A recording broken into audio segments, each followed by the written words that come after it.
Nabuhayan ng loob si Senyora Agata nang makita ang mayordoma.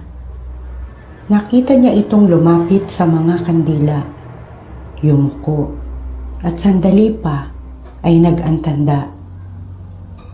Nanatili ito sa kinatatayuan na waring inaabangang maubos ang kandilang nakatulos.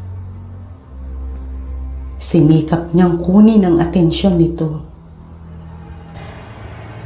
Marahil ay naramdaman na siya. Luminga ito sa kinatatayuan niya. Kasabay ng pagpihit nito paharap, nanigas ang buo niyang katawan. Malakas nitong tili ang pumailan lang nang bumagsak siya sa sahig na animo tinadyakan. Naigtad ang senyor na nasa loob ng silid aklatan nang marinig ang malakas na tili ng mayordoma. Nagmamadali niyang binalikan ang senyora. Natigilan siya nang makitang nakabulagta ito sa sahig. Nandidilat ang mga mata, namumutla, at nangingitim ang bibig na nakasara. Ang dalawa nitong braso ay naninigas at animo idinikit sa magkabilang tagiliran. Sa tulong ng kapatas, nadala ang senyora sa ospital. Umugong agad ang balita tungkol sa pagkaka-ospital ni Senyora Agata. Kasunod ng bulong-bulungan kung bakit ito inatake. Ayon na rin sa kapitbahay na nagpapatotoong nakita nitong katabi ng mayamang ginang ang kaluluwa ni Insyang. Lalong kinatakutan ang kubo ng mag-anak. Kumalat din ang balitang may isang batang nakakita ng babaeng nakaupo sa baitang ng hagdan ng kubo at umiiyak. Nakasuot ng damit pangkasal. Dalawa ring lalaking galing sa inuman ang nakakita sa nakabiting katawan ni Insyang. Suot din ng damit pangkasal. Gaya ng bata, nakita rin ng mga itong dugo ang iniluluha ng dalaga. Samantala, sa isang kubong ang dingding ay gawa lamang sa pinagtagpi-tagping sako at katsa, ay naroroon ang isang matandang babae at nakatanaw sa kubong kinatatakutan ng magkakapitbahay. Tumakas kayo sa ating lugar. Pinalikuran ang ating lahi upang makapamuhay ng normal. Ngunit ano ang nangyari? Julieta, buhay ka pa sana at ang iyong anak kung ginamit mo ang karunungang itim na pinilit mong kalimutan. Nananalaytay sa iyong ugat ang dugo ng mabagsik na mangkukulam, ngunit pumayag kang apihin at tapakan. At ikaw, amado, hindi mo nagawang tuparin ang iyong pinangako. Hindi mo na pangalagaan ang ating pinuno. Pinagbigyan ko ang gusto nyo. Nanatili akong tahimik at nagmamasid. Ngunit, hindi na ngayon.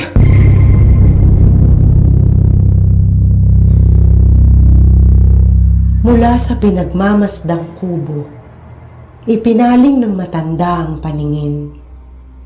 Animo, naaabot ng tingin ang malaking bahay ng senyor at senyora.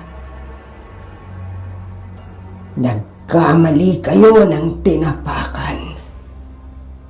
Hindi nagpapaapi ang aming lahi. Magpapatay magbabayad kayo ng malaki. At sisimulan ko na ang paniningil. Muli nitong sabi habang pumapatak ang luha sa mga matang nanlilisik.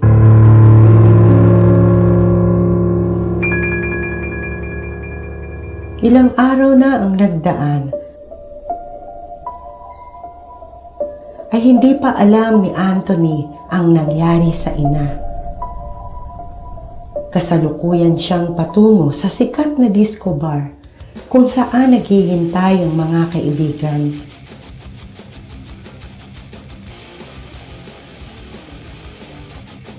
Malakas ang tunog na nagmumula sa naglalakihang speaker, mga halakhakan at kwentuhan ng mga nasa loob. Ang iba't ibang kulay ng mga bumbilya ay tila nagsasayaw sa saliw ng musikang kaindak-indak. Inip na inip sa kanyang pagdating ang isang babaeng hapit na hapit sa makurbang katawan ang suot na pulang damit. Nagkakantsawan ang mga kasama nito. Nanunukso. Umirap lang ang babae at muling tinungga ang alak sa baso. Gumuhit ang matamis na ngiti sa bibig nito nang ituro ng kasama ang paparating na binata. Mabilis nitong binuhaghag ang mahaba at alon-alon na buhok. Siniguro pang nakalantad at kapansin-pansin ang dibdib na mauumbok. Pare, ang tagal mo. Atat na sa itong si Babes. Bungad ng isa. Traffic mga pare. Pasensya na. Hello Babes, nainip ka ba? Bati ni Anthony sa babaeng tila sawang pumulupot agad sa braso niya. Naramdaman niya ang malambot na dibdib na nakadikit sa kanyang balat. Inilapit pa nito ang bibig sa kanyang tenga. Kumikiliti ang mainit na hanging ibinubuga. Miss na kita eh. Ang tagal mong nawala, tapos nakabalik ka na pala, di ka man lang sumilip sa pad ko. Yung tawag, wala. Lumapit agad ang isa sa kaibigan niya. Hinawakan siya sa braso at bahagyang hinila palayo. I-condition mo muna tong kaibigan namin, Babes. Baka pumugak to kapag hinarurot mo na. Ikaw rin. Baka di ka makarating sa finish line. Kantsaw nito at saka siya pinaupo. Inirapan ni Babes ang kaibigang istorbo at saka naupo sa tabi niya. Ngunit, mabilis din itong napatayo nang may kung anong naupuan. Mabilis pa nitong sinalat ang puwitan na animo na basa. Upang di tuluyang mapahiya sa mga kasamang nagtatakang napatingin, naupo ito sa tabi ng kasamang babae. Nakakailang baso na ng iniinom na alak ang magkakaibigan nang mag-aya si Babes sa dance floor. Malambing nitong hinila ang braso ni Anthony. Pagbigyan mo na pare, at kanina pa atat na atat yan. Palagay ko, ire-rev ka na para makaarangkada papuntang langit. Che, dami mo alam. Pagtataray ng babae.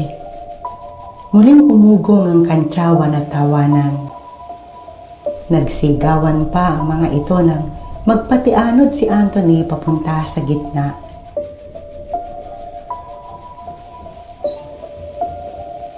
At lalong nagkantsawan nang igiling ni Babes ang balakang.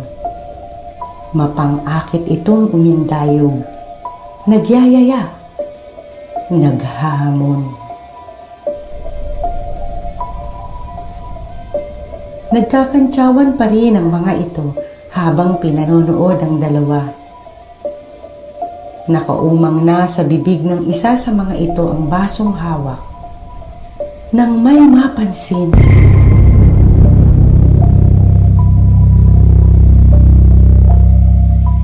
Tingnan mo yung nasa likod ni Anthony. Parang babae ba yun? Naguguluhan itong sabi. Oh, anong problema kung may babae? Isa lang yun sa mga nagsasayaw. O ba naman? Nagsasayaw? Nakatayo lang, oh. Parang poste. Saka, bakit nakagang? May talokbong pa sa ulo. Ganyan ang nakapatong sa ulo ng lola ko kapag nagsisilbi. Baka akala simbahan tong napuntahan niya. Biro ng isa pa na hindi na nila nagawang tawanan nang makita nilang umangat ang ulo ng babae at tumingin sa kanila. Mistulang nakita ang mukha nito sa malapitan. Mabilis silang nagtayuan at halos mag-unahan sa paglabas. Napangiti ang babaeng kasayaw ni Anthony nang makitang nag-alisan ang mga kaibigan. Masosolo na niya ang binata. Iniwan na sila ng barkada.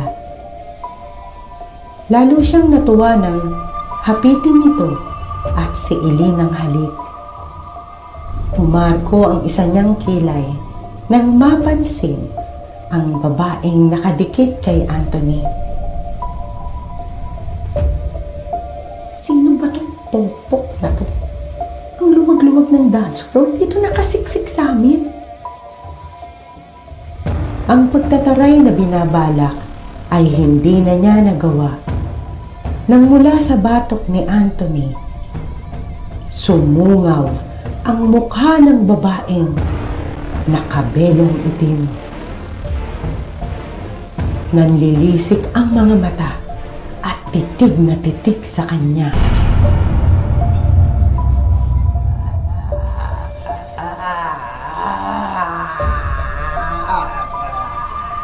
Babes, what's wrong? Takan-takang tanong ni Anthony nang pumiglas ang babae. Nanulak at humahakbang paurong. Wala siyang kamalay-malay na sa paningin nito, ang babaeng nakabelong itim ay nasa pagitan na nilang dalawa.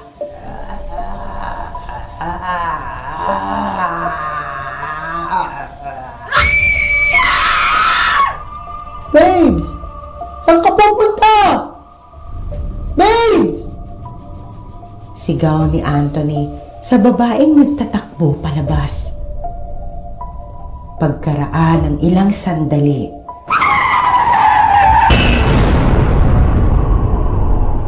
malakas na ingit ng preno ang narinig ng mga tao sa labas ng disco bar. Mula sa pintuang kinatatayuan, kitang-kita ni Anthony ang pagtilapon ng katawan ng babae. Hindi siya makapaniwala sa nakakikilabot na tanawin.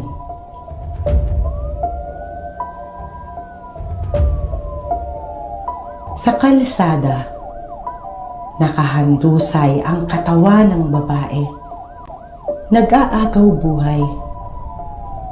Nakatanaw sa kinaroroonan ni Anthony. Matinding sindak ang nakalarawan sa duguan nitong mukha. Bago tuluyang ipikit ang mga mata, nakita nito ang babaeng nakasungaw sa likuran ni Anthony. Nakangisi at tuwang-tuwa. Sa presinto na muling nagkita-kita ang magkakaibigan. Hindi sinabi ng mga ito ang nakita. Mas piniling manahimik sa takot na madamay. Kinikilabutan pa rin ang mga ito at iniiwasang tignan si Anthony. Pakiramdam ng mga ito, kasama pa rin ang kaibigan ang nakabelong itim at nakatingin. Hindi ligtas ang pakiramdam ng mga ito kapag kasama si Anthony, kaya nagkasundo-sundo na iiwas muna sa kaibigan para hindi malasing. Huwag niyo sabihin ako ang sinisisi niyo sa pagkamatay ni Babes. Tangina mga pare, hindi ko rin ginusto yun. Hindi ko alam kung bakit siya biglang tumakbo. Hindi ako lasing. I kissed her and she kissed me back. Pagkatapos bigla niya akong tinulak. Parang takot na takot sa akin tapos nagtatakbo palabas. Pero wala akong ginawang masama sa kanya. Kilala niyo naman si Babes, diba? Hindi ko siya kailangan puwersahin. Hindi ganyan ang iniisip namin, Anthony. Medyo nakakagulat lang ang nangyari. Laylo lang muna kami, pare.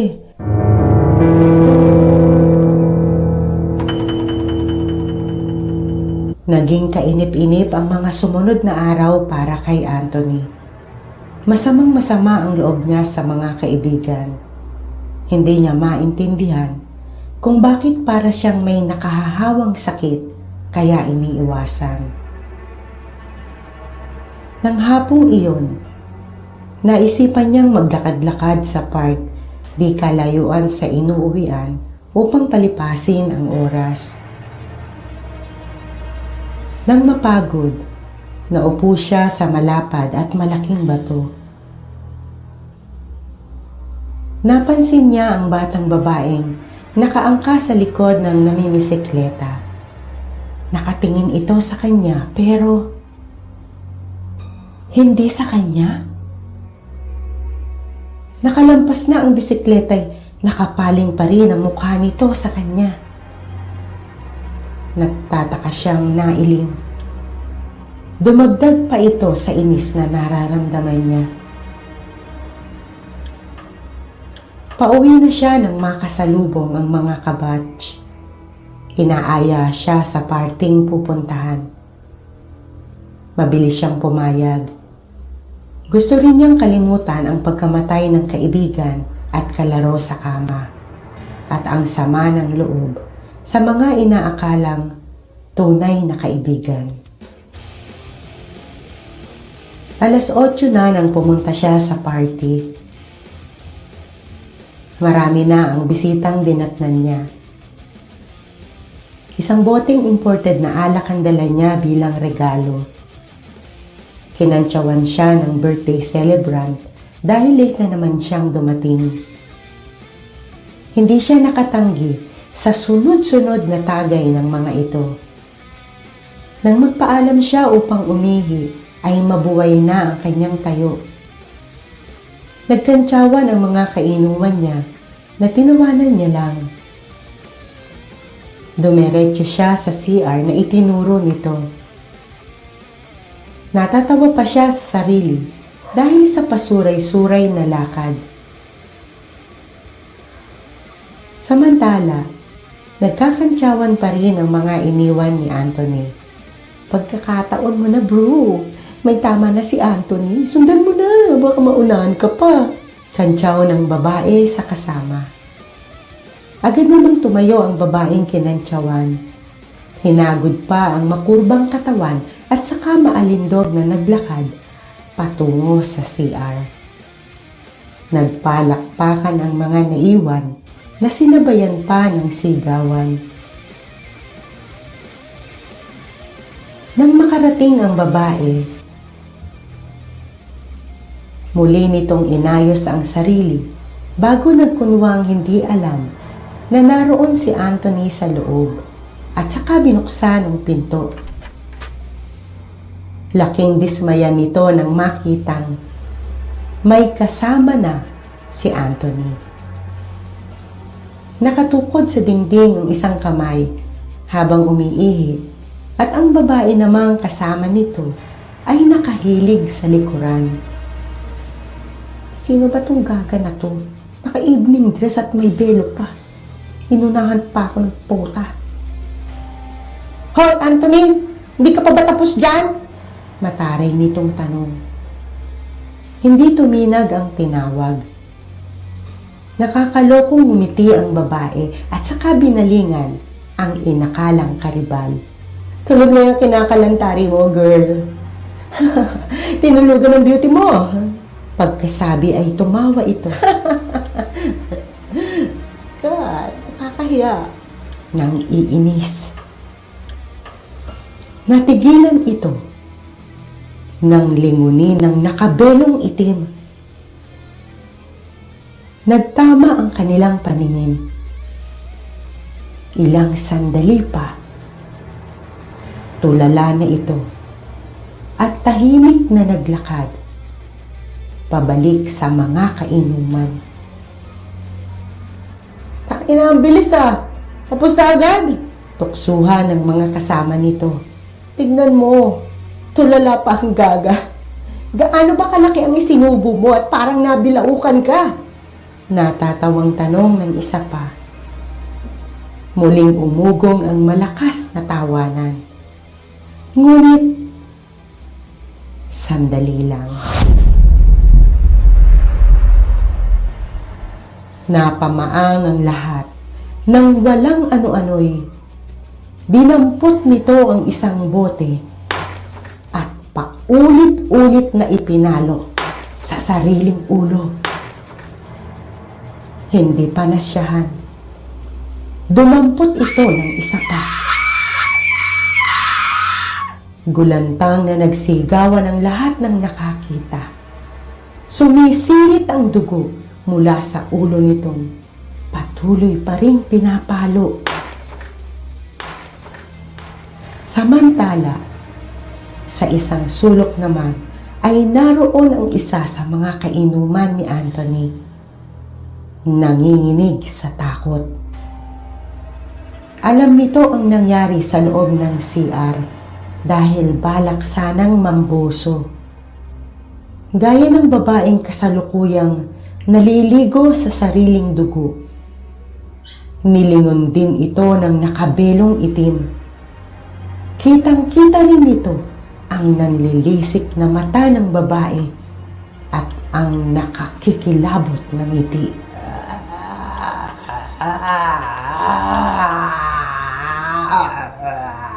Dahil sa nangyari, ay muling inimbestigahan ng mga pulis si Anthony. Ngunit dahil sa sinumpaang salaysay ng mga nakasaksi, pinauwi agad ng mga investigador ang binata. Kumalat ang iba't ibang haka-haka tungkol sa nangyari. Iniwasan na si Anthony ng mga kakilala. Nawala ng mga kaibigan at kasama. Kaya naisip niyang umuwi na lang sa mga magulang nang hindi nagpapasabi. Natitiyak niyang hindi papayag ang mga ito, lalo na ang kanyang mama. Magpapaliwanag na lang siya pagdating. Naisip niyang siguro ay naayos na nito ang problema kay Insyang dahil wala na siyang nabalitaan pa. Gaya ng paraang madalas gamitin ng ina, walang hindi nabibili ang pera.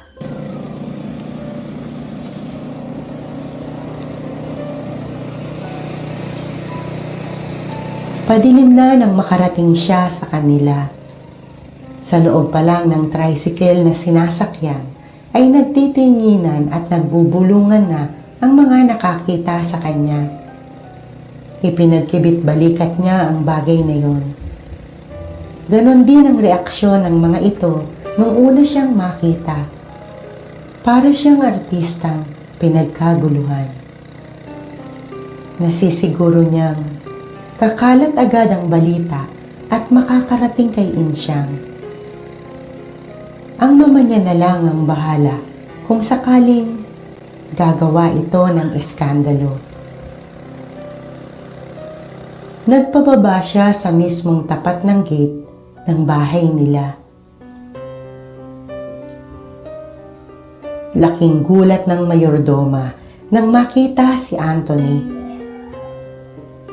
Kalalabas lang ng senyora sa ospital kanina. Hindi ipinaalam sa anak ang nangyari upang hindi na mag-alala. Kaya hindi nito alam kung pagbubuksan ba ang binata at papapasukin o o tatawagin muna ang senyor? Natatakot itong mapagalitan. Aling Floring naman, buksan yung gate. Pagod na pagod ho ako sa biyahe at gusto ko magpahinga. Opo, senyorito. Sandali lang po. Ang mama at papa. Nasa itaas. Napabuntong hininga na lang si Anthony. Tinalikuran ang nagsasalitang mayordoma at saka naglakad papasok sa bahay. Papanhik sa itaas. Patungo sa silid ng ina. Mama! Gulat na gulat niyang sabi nang makita ang senyora. Mabilis siyang lumapit sa kamang hinihigaan nito. Mama, nalulumo niyang sambit nang makita ang itsura ng ina. Unat na unat ang mga kamay ni senyora sa magkabilang tagiliran. Hindi nakagagalaw, maliban sa mga mata at mga daliri sa kamay at paa. Nakatingin ito sa kanya, ngunit hindi makapagsalita. Umuungol lang dahil nakatikom ang bibig na animo nilagyan ng pandikit. Umiiyak niyang niyakap ang ina. Anthony, anak, malungkot na tinig ni Senyor Rubio ang nakapagpalingon sa kanya. Nasa tapat ito ng pintuan. May dalang maliit na palangganang may lamang tubig. Sinalubong niya ang amang nasa anyo ang pagod at puyat. Kinuha niya ang hawak nito at ipinatong sa lamisitang naroroon. Papa, ano ang nangyari sa mama? Bakit ganyan ang itsura niya? Inatake ang mama mo, anak. Inatake? Pero bakit ganyan? Anong sabi ng doktor sa kondisyon niya? Kinuha ni Senyor Rubio ang bimpong nakalubog sa maligamgam na tubig at maingat na ipinunas sa mukha ng asawa. At saka sinagot ang tanong ng anak. Hindi rin nila maipaliwanag kung bakit nagkaganito ang iyong mama. Mild stroke lang daw. Kaya sila man ay nagtataka kung bakit ganito ang naging epekto sa kanya. Halika, lumapit ka. Punasan mo ang braso ng iyong mama. Dumapit siya at kinuha ang bimpong iniaabot ng ama. Maingat niyang dinampian ang balat ng inang. Nandidilat ang mga mata. Hinawakan niya ang braso nito upang mapunasang mabuti. Ngunit, hindi niya nagawang iangat. Tinignan niya ang ama. Napakunot ang noon niya nang makitang tumutulo ang luha nito. Ibinalik niya sa ina ang atensyon. Sinubukan uling hilahin ang braso nito pahiwalay sa tagiliran. Ngunit, wala pa rin nangyari. Nagtatanong na tingin ang ipinukol niya sa ama. Hindi ko rin alam, Anthony. Hindi ko kayang ipaliwanag kung bakit parang tuod ang iyong mama. Hindi lang ang mga braso niya ang magkadikit. Hindi ko siya masuotan ng diaper dahil pati mga hita niya at binti, hindi rin mapaghiwalay. Para siyang nakagapos. Parang isang mami na nakabalot. Pinagtulong-tulungan lang siya ng mga nurse para malagyan ng catheter. Hindi rin siya nakakakain dahil hindi niya maibuka ang bibig. Ang dextrose na yan ang pinagkukuhanan niya ng pagkain. Kaya yan, malaki na ang inihulog ng kanyang katawan. Bakit hindi niyo sinabi sa akin ang bagay na to, Papa? Kung hindi pa ako biglang umuwi, wala akong kaalam-alam na ganito na pala ang sitwasyon ng mama. Ayaw ng mama mo. Kahit ganyan ang kalagayan niya, nagagawa naming mag-usap. Sumasagot siya sa pamamagitan ng mga mata o kaya ay senyas ng daliri. Naisip ko rin tama ang iyong mama. Huwag nang ipaalam sa'yo para hindi ka maabala. Ang akala ko kasi, iigi na ang iyong mama. Tatawagan sana kita bukas para mapag-usapan ng mainam gawin. Maigi at narito ka na. Ang bala ko kasi, dalhin siya sa Maynila. Mas maraming ospital doon na maaaring makatulong para malaman ang sakit niya, para malunasan. Walang kailangang maubos ang kayamanan natin. Gumaling lang ang iyong mama. Nakita niya ang pagtulo ng luha ng ina habang nakatingin sa papa niyang umiiyak. Napansin din niya ang paggalaw ng mga daliri nito at ang pagpipilit abutin ng kamay ng kanyang papa. Malinaw ang isip ng mama. Naiintindihan niya ang pinag-uusapan namin ng papa. Pero bakit ganito ang nangyari sa kanya? Anong uri ng sakit ang dumapo sa kanya? Naitanong niya sa sarili. Hindi na niya nagawang kumain ng hapunan. Pakiramdam niya ay puno ang kanyang tiyan. Ang kagustuhang makapagpahinga matapos ang mahabang pagbiyahe ay hindi na rin niya nagawa. Siya ang nagbantay sa kanyang mama. Nakumbinsi niya ang amang magpahinga muna sa kanyang silid. Ayaw pa sana nito ngunit sa huli ay pumayag na rin. Napansin niyang gising pa rin ang ina. Nakadilat. Dilat na dilat. Panay ang pigil na paggalaw ng bibig at ng buong katawan. Nakaangat ang daliri nito. Ang hintuturo. Nilingon niya ang tinitignan nito at itinuturo. Nang walang makitang kahit ano, nilapitan niya ito. Mama, may gusto ka bang sabihin sa akin? Nakarinig siya ng mahinang pag-ungol.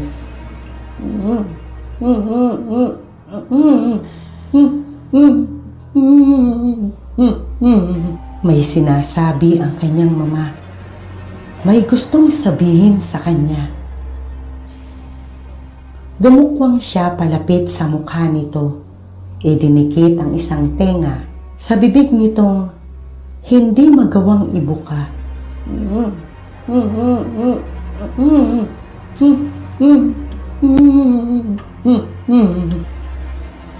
Mama, hindi ko maintindihan ang sinasabi mo eh.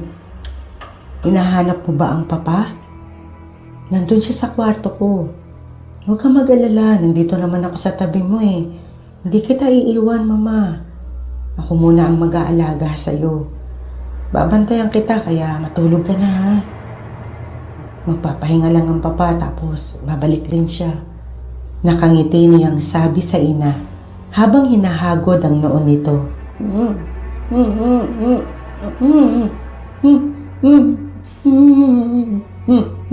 Napakunot ang noon niya nang makitang gumagalaw ang kanang kamay nito. Hindi kita maintindihan, mame. Kaya mo bang isulat ang gusto mong sabihin?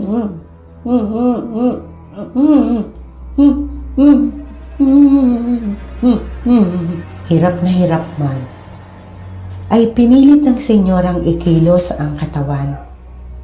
Malinaw ang isip niya. Malinaw na malinaw. Malinaw na malinaw rin ang kanyang paningin.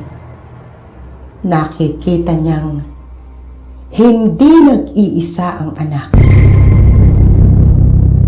May kasama ito at nakatingin sa kanya.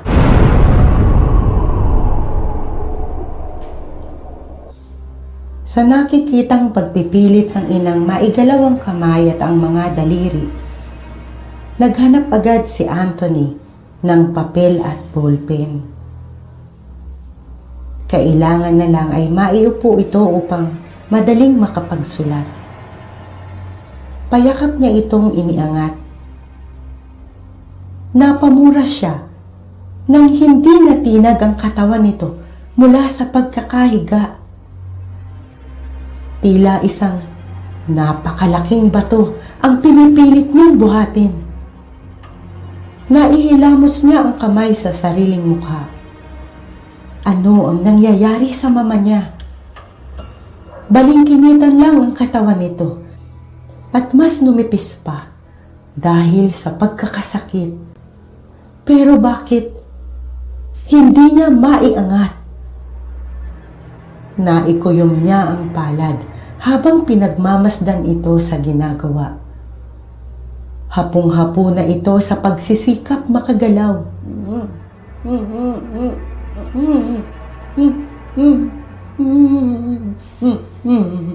Naigtad siya nang muling marinig ang pag-ungol nito. Nakaisip siya ng paraan. Mama, ilalagay ko sa kamay mo ang ballpen. Subukan mong isulat ang gusto mong sabihin, ha? Kaya mo ba, Mama? Tanong niya. Nang igalaw ng senyora ang itim ng mata, paitaas at paibaba, iniligay na niya ang ballpen sa kamay nito. Humulagpos ang ballpen at nahulog. Dinampot niya yon at muling inilagay sa pagitan ng mga daliri nito. Napatango siya nang makapitan iyon ng ina. Inilapit niya ang papel sa tapat ng kamay nito. Sa masusulatan nito. Sige, sige mama. Kahit letter lang. Kahit pa isa-isa lang hanggang sa mabuo ang salitang gusto mong sabihin sa akin. Sige mama, subukan mo. Nagsimulang gumalaw ang kamay ng senyora. Nanginginig. Hirap na hirap. Napapangiwi ito sa tinitiis na sakit. Nabubutas ang papel sa mariin nitong pagsulat. Sandali lang, Mama. Sandali lang. Kumuha si Anthony ng kartong mapagpapatungan ng papel upang mapadiin man ang pagguhit ng ina ay hindi mabutas at mapilas.